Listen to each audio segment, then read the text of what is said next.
सभी विद्यार्थियों को मेरा नमस्कार। कक्षा 10 के लिए हमारा आज का टॉपिक है डायरेक्ट एंड इनडायरेक्ट स्पीच। पिछले वीडियो में मैंने आपको डायरेक्ट एंड इनडायरेक्ट स्पीच में इम्परेटिव जो सेंटेंस हैं उनको डायरेक्ट से इनडायरेक्ट में बदलना बताया था। उसके 3 प्रकार हो चुके थे, V1 से प्रारंभ, डू नॉट से प्रारंभ और प्लीज या काइंडली से प्रारंभ। आज हम देखेंगे इम्परेटिव सेंटेंस में लेट को और लेट्स को डायरेक्ट से इनडायरेक्ट में बदलना। लेट्स का रूल अलग है, लेट का रूल अलग है। एक्सरसाइज में जब आप प्रैक्टिस करेंगे तो लेट और लेट्स दोनों के सेंटेंस अलग अलग मिलेंगे। तो अब आइए आज का टॉपिक प्रारंभ करते हैं इम्परेटिव सेंटेंस। इम्परेटिव सेंटेंस में लेट और लेट्स। तो पहले हम शुरू करते हैं let's. Direct and indirect speech, imperative sentence, और इसमें पहला टॉपिक है आज का लेट्स। लेट्स की फुल फॉर्म होती है let us.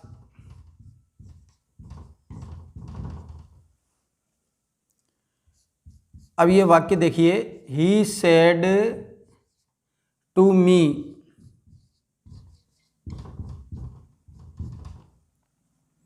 Let's do this work.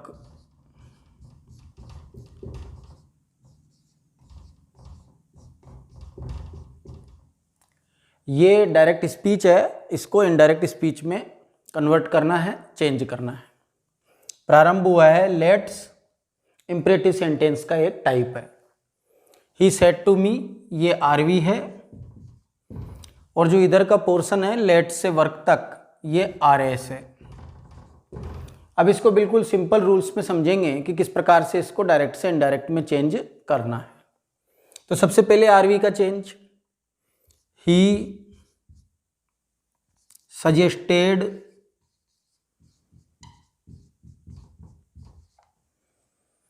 to me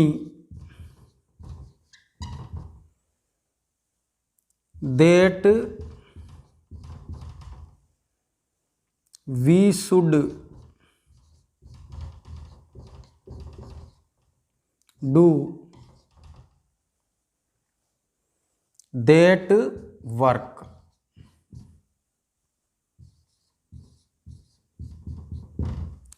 ये हो गया इसका इनडायरेक्ट स्पीच में चेंज।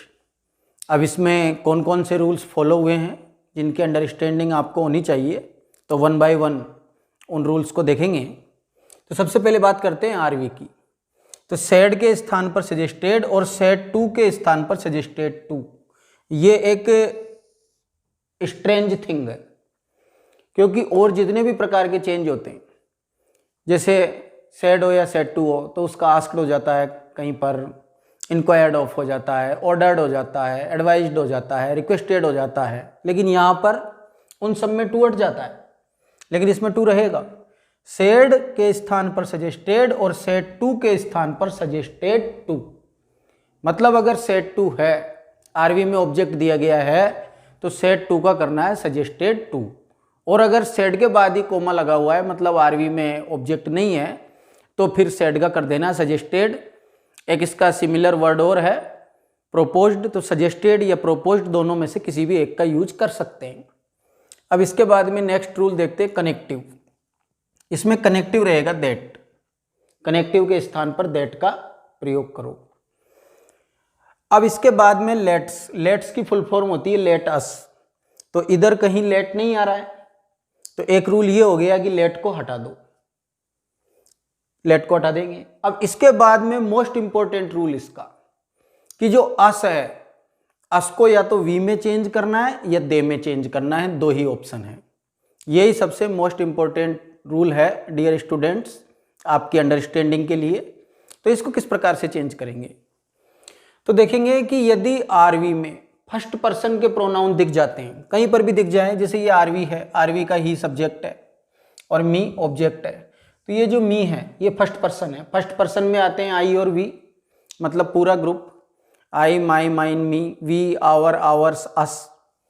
तो अगर आरवी में फर्स्ट पर्सन के प्रोनाउन दिख जाते हैं, तब अस का चेंज होगा वी, अदरवाइज दे, और कोई थर्ड ऑप्शन इसमें है नहीं। इसके बाद में शुड लगाकर, ये शुड मॉडल है, इसके बाद में शुड लगाकर शेष वाक्यांश उतार देंगे। अब करेक्ट फॉर्म्स ऑफ वर्ब्स का रूल है मॉडल प्लस V1, तो जैसे ही शुड लगाएंगे उसके जस्ट बाद अपने आप V1 की सेटिंग हो जाएगी और जो दिस का दैट हुआ है ये दूरी या समय संबंधी परिवर्तन है। एक बार फिर से लेट्स के रूल केयरफुली देखेंगे। सेड के स्थान पर सजेस्टेड और सेड टू के स्थान पर सजेस्टेड टू, ये आरवी का चेंज है। सजेस्टेड के स्थान पर प्रोपोज्ड का प्रयोग भी किया जा सकता है। इसके बाद में नेक्स्ट रूल है कि कनेक्टिव क्या लगाएंगे, अगर लेट्स से प्रारंभ है तो कनेक्टिव के स्थान पर दैट का प्रयोग करना है। फिर इसके बाद नेक्स्ट रूल है कि लेट को हटा देना है। इसके बाद में मोस्ट इंपॉर्टेंट रूल है कि अस को वी में चेंज करना है या दे में चेंज करना है। तो यदि आरवी में फर्स्ट पर्सन के प्रोनाउंस दिए गए हों तब अस को चेंज करना है वी में, अन्यथा चेंज करना है दे में। तो इसके अंदर अस को वी में चेंज क्यों किया गया, क्योंकि यहां पर मी आ रहा था आरवी में ऑब्जेक्ट के स्थान पर। और इसके बाद में लास्ट रूल है कि इसके बाद शुड लगाकर शेष वाक्यांश उतार देंगे। आगे कोई भी दूरी या समय संबंधी परिवर्तन या कोई प्रोनाउन संबंधी परिवर्तन होगा तो वो अकॉर्डिंग टू रूल हो जाएगा और अपने आप जैसे ही शुड लगाकर शेष वाक्यांश उतारेंगे तो मॉडल प्लस V1 ये स्ट्रक्चर सेट हो जाएगा। तो ये लेट्स का बिल्कुल सिंपल रूल है, ये आपको बहुत अच्छी तरह समझ में आ गया होगा। अब इसके बाद में देखेंगे नेक्स्ट टॉपिक इंपरेटिव सेंटेंस में ही लेट से प्रारंभ। ये लेट्स है वो होगा ओनली लेट। तो अब नेक्स्ट टॉपिक प्रारंभ करते हैं। तो अब प्रारंभ करते हैं नेक्स्ट टॉपिक लेट से प्रारंभ होने वाले वाक्यों को डायरेक्ट से इनडायरेक्ट में बदलना। तो आज के इस वीडियो का दूसरा टॉपिक है let. He said to me,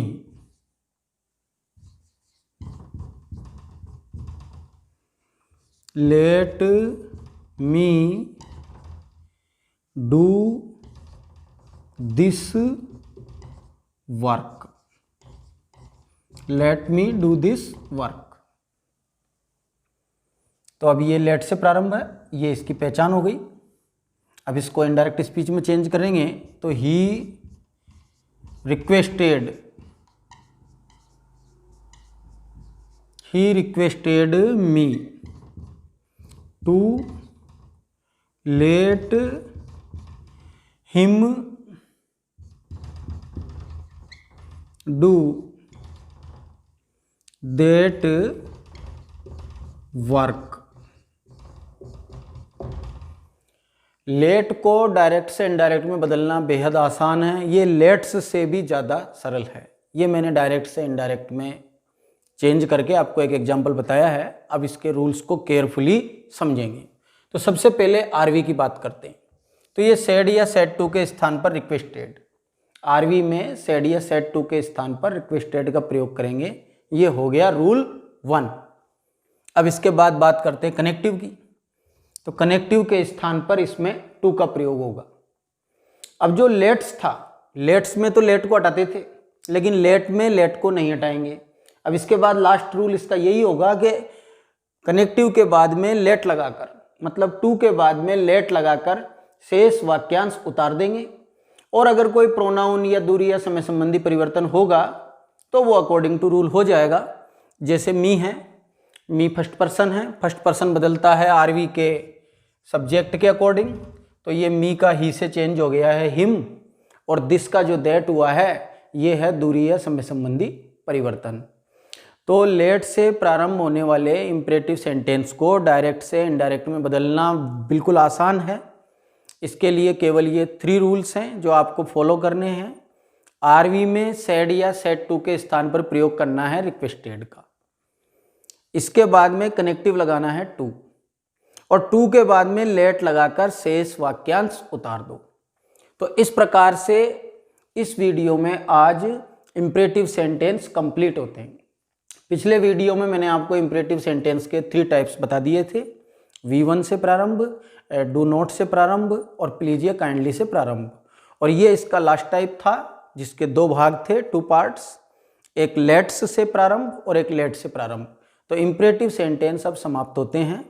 grammar में इम्परेटिव सेंटेंस में लेट और लेट्स की सेपरेट एक्सरसाइज मिलेगी, उस एक्सरसाइज को आपको हल करना है और इसके बाद में अपने आंसर्स की मैचिंग करनी है।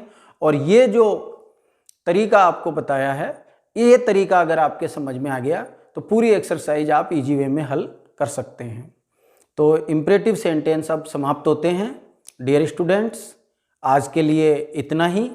मेरे वीडियो को लाइक करें और चैनल को सब्सक्राइब करें और ज़्यादा से ज़्यादा शेयर करें ताकि अधिकतम विद्यार्थी इसका लाभ उठा सकें। थैंक्स।